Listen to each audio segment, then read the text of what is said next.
Hello students, today we will discuss about central theme of the way of the world. Okay. It has been estimated that Congreve in the way of the world deals with the relationship of the sexes in his own society. She satirizes false relationship and by implication presents the ideal marriage. It is easy to say that Congreve message is contained in his last and vastly the way of the world, that in the way of the world is all that Congreve has to tell us in this his final treatment. Okay.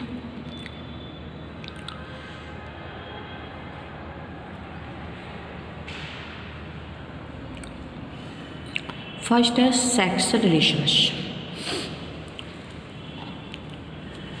देखिए जो Congreve का play है वो start होता है केवल रात्रि से। नाटक चॉकलेट हाउस में एक दृश्य के साथ आरंभ होता है जब मिराबेल और फैनल ताश खेल रहे होते हैं। अब खेल समाप्त हो गया है और क्योंकि उसमें कोई रुचि नहीं है, फैनल की जीत तथा मिराबेल की हार हुई है। वह अपने मित्र को उसी विजय पर बधाई देता, परंतु किसी को कोई प्रसन्नता नहीं है। फैनल भी अपनी विजय पर प्रसन्न नहीं होता है और चाहता था कि इससे अच्छा खेल समाप्त हो जाए क्योंकि मिराबेल कुछ अस्थिर दिखाई पड़ रहा है, खेल पर ध्यान नहीं दे रहा है। वह आज गंभीर है, जबकि फैनल बहुत खुश रहता है। वह इस मित्र से अप्रत्याशित निराशा का कारण जानना चाहता है। उसे लगा कि आज मिराबेल का मस्तिष्क का यंत्र घूम रहा है।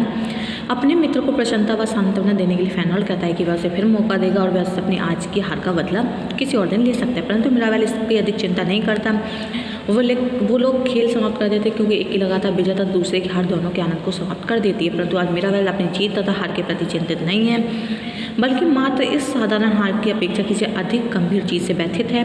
फैनल बार बार मिराबेल से पूछता है कि इसका क्या कारण है और कहता है कि क्या कल रात उसके एवं मिलामेंट के मध्य कोई झगड़ा हुआ है, परंतु मिराबेल उसे कुछ नहीं बताता और कहता है कि कोई महत्वपूर्ण बात नहीं है। वह सोचता है या तो मिलामेंट ने उसे अस्वीकार कर दिया या अन्य व्यक्ति का अधिक प्रेम व दयालुपूर्वक स्वागत किया है और संभवतः यही मिराबेल की निराशा का कारण है। अतः मिराबेल बताता है कि लेडी विस्फोट ने कल रात उसे अपमानित किया था और शायद उसकी प्रेमिका मिलामेंट भी यही चाहती थी कि वहाँ से चला जाए। उसे मिलामेंट से कुछ अधिक जल्दी अलग होना पड़ा क्योंकि उसकी चाची लेडी विस्फोट वहाँ उसकी उपस्थिति के प्रति ईर्ष्यालु थी। वह बताता है कि बिटफुट तथा पेंटलैंड की उपस्थिति ने सारा वातावरण बिगाड़ दिया क्योंकि वे लेडी विस्फोट से ही मिल गए थे। फैनल अपनी सास लेडी विस्फोट को पसंद नहीं करता। वह जानना चाहता है कि उसकी पत्नी मिसेज फैनल भी कल रात वहाँ उपस्थित थी। मिराबेल उसे बताता है केवल मिसेज फैनल ही नहीं बल्कि मिसेज मार्वुड तथा अन्य स्त्रियाँ भी वहाँ पर थीं, परंतु उसे ये नहीं पता कि ये स्त्रियाँ कौन थीं क्योंकि उसने उन्हें पहले कभी भी नहीं देखा। वे आपस में फुसफुसाहट में बातें कर रही थी जब फैनल उसे बताता है कि वास्तव में ये केवल नाइट थी और सब ये चाहती थी कि मिराबेल वहाँ से चला जाए। लेडी विस्फोट ने स्पष्ट रूप से कहा था कि वह वहाँ से जाए, परंतु वह ठहरने पर दृढ़ था। लेकिन जब मिलामेंट भी अपनी चाची से मिल गई तो वह निराश हो गया और उसे जाना पड़ा। उसे तो जाना पड़ा, परंतु बिटवुड तथा पेंटलैंड भी वहीं उपस्थित रहे। उनकी उपस्थिति का किसी ने भी प्रतिवाद नहीं किया। Okay. First sex relations. It has been estimated that कॉन्ग्रीव in the world deals with relations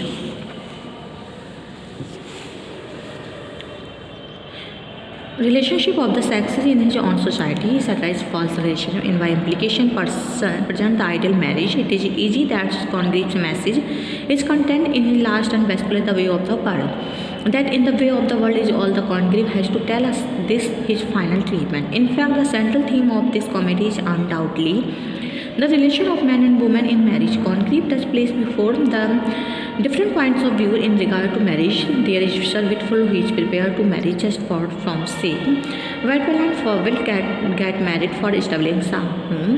Lady Wishford is eager to marry the mythical Sir Roland for the satisfaction of her gratuitous middle-aged passion. Fennel marries as a matter of mutual convenience for the sake of his wife's money. Finally, there is the immortal pair Mirabelle and Millamant, whose marriage is based upon love no less than reason. Our sympathies are elected wholeheartedly on behalf of the Mirabelle and Millamant, and this itself indicates Congreve's own views on the matter. Next है love and marriage. Okay.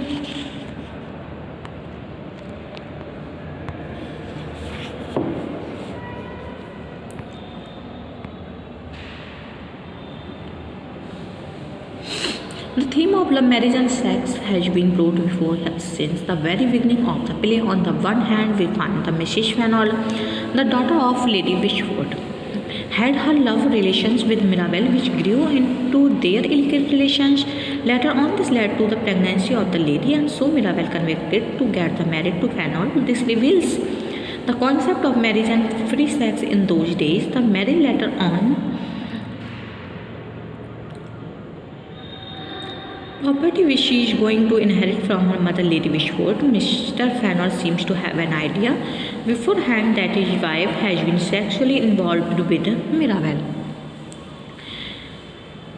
She also has no sincere attachment with her husband and does not like to meet him to talk to him in the public. Fennel reveals his bitterness of his wife during his conversation with Mrs. Marrow and considers his marriage as a scurvy well-dog. He says, I never loved her, or if I had, that would have been over to by this time. Hence, the motive of Mr. Fennel is purely mercenary. Another aspect of love and marriage involved in the illicit relations between Fennel and Mrs. Marrow, who in turn loves Mirabel also. She is frustrated woman because Mirabel has rejected her offer and now she is about to avenge herself on Mirabel. Next is lust. Another aspect of the theme of love, sex and marriage has presented through the lust of Lady Wishford, who is madly in search of her husband. First, she develops love and Mirabel, who is much younger to her. As was expected, this love of Lady Wishford was bound to end in fiasco since it was no love at all.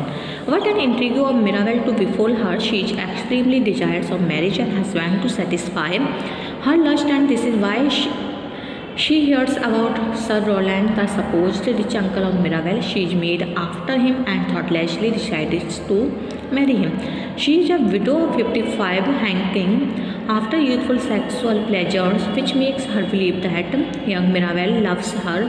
She is deceived in both the cases. Neither Mirabel loves her nor Sir Roland has any reality at all. Next, idea of insincere love. The famous bargaining scene in the fourth act has been justly described by Dovry as Congrev's contribution to the philosophy of love.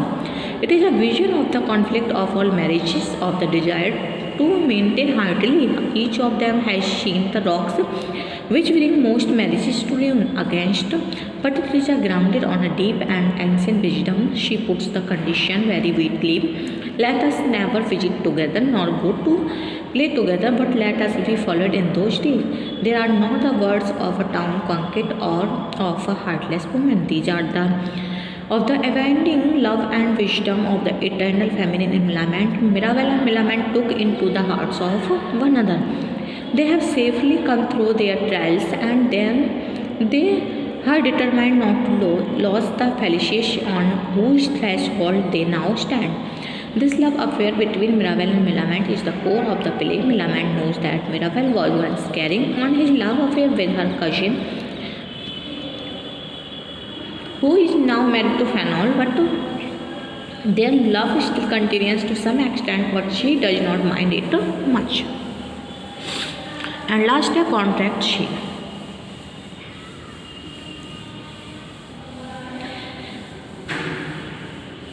There is not the least doubt in the truth that the Provincial scene is the center of attraction in the play, and Congreve seems to have introduced it with a serious purpose.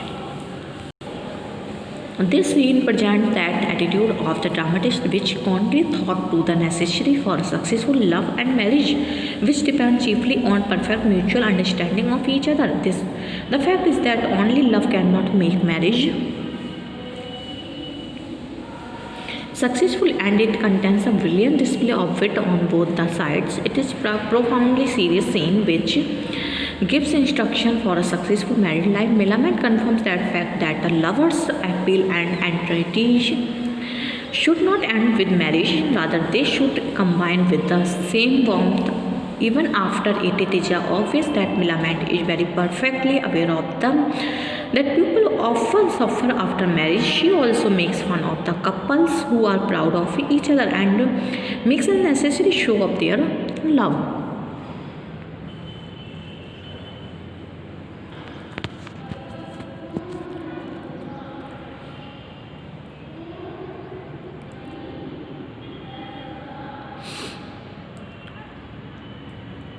Mirabelle's conditions are also a rejection of foolish customs and traditions of the artificial society. The wisest step is that both of them seriously understand the worth of these conditions and quickly accept it without any hesitations. All this is the basic theme and message of the play on the questions of love and marriage. Taylor thinks that in the way of the world, we may discover a play for society, both oneself and one's relationship with others. Mirabelle himself, although he practices deception to wish upon Lady Wishford, can plead extreme circumstances. His very deception is the result of sincerity in love and proves himself faithful to Mrs. Fanulle in the matter of the trust deed. In fact, Congreve preached to the happy means stated in very general terms. This would seem to be the meaning and message implied in the way of the world. Okay. Mirabelle tells that he likes Millamant in spite of her many faults and weakness, and Millamant says, if Mirabelle should not make a good husband, I am a lost thing, for I find I love him violently. Millamant knows that Mirabelle was once carrying on his love affair with her cousin, who is now married to Fanulle, but their love still continues to some extent, but she does not mind it much.